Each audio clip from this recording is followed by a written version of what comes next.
Hello guys, പുതിയൊരു വീഡിയോയിലേക്ക് സ്വാഗതം.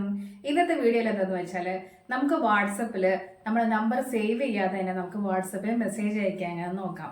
പലർക്കും ഇതിനെക്കുറിച്ച് അറിയാവുന്നതാണ്, എന്നാൽ അറിയാത്തവർക്ക് വേണ്ടിയാണ് ഈ വീഡിയോ ഷെയർ ചെയ്യുന്നത്. അപ്പോൾ അതിനു മുമ്പ് തന്നെ നിങ്ങൾ രേഷ്മ എന്ന അനൂപ് എന്ന ഫേസ്ബുക്ക് പേജ് ഫോളോ ചെയ്യുക.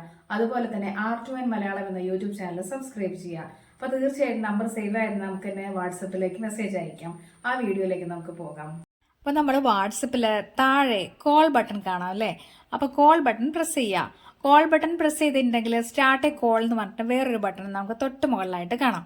അപ്പോൾ അത് പ്രസ് ചെയ്ത് കഴിഞ്ഞിട്ടുണ്ടെങ്കിൽ നമ്മളെ വാട്സപ്പിലെ ഏറ്റവും ടോപ്പിൽ second one call A number എന്നുള്ളത് നമ്മൾ ജസ്റ്റ് ഒന്ന് പ്രസ് ചെയ്യാം. അപ്പോൾ കോൾ എ നമ്പർ എന്ന് പ്രസ് ചെയ്തിട്ടുണ്ടെങ്കിൽ നമുക്ക് ആരെയാണോ നമുക്ക് മെസ്സേജ് അയക്കേണ്ടത് അവരുടെ ഫോൺ നമ്പർ അടിച്ചിട്ടുണ്ടെങ്കിൽ ഓട്ടോമാറ്റിക്കായിട്ട് അവരുടെ നെയിം അതിന് തൊട്ട് താഴെ വരികയും അപ്പോൾ ഏറ്റവും താഴെ മെസ്സേജ് എന്ന ഓപ്ഷൻ നമുക്ക് പ്രസ് ചെയ്തിട്ട് നമ്മുടെ ആർക്കാണോ മെസ്സേജ് പാസ് ചെയ്യേണ്ടത് ചാറ്റ് ചെയ്യണമെങ്കിൽ ഒക്കെ നമുക്ക് ആ ഒരു മെസ്സേജ് ബോക്സ് ജസ്റ്റ് ഒന്ന് ഓണാക്കിയാൽ നേരെ വാട്സപ്പിൽ കയറിയിട്ട് നമ്പർ സേവ് ചെയ്യാതെ തന്നെ നമുക്ക് മെസ്സേജ് അയക്കാവുന്നതാണ് കേട്ടോ. അപ്പോൾ ഈ വീഡിയോ നിങ്ങൾക്ക് ഇഷ്ടമായിട്ടുണ്ടെങ്കിൽ തീർച്ചയായിട്ടും ലൈക്ക് ചെയ്യാനും ഷെയർ ചെയ്യാനും കമൻറ്റ് ചെയ്യാനും മറക്കരുത്. ബൈ.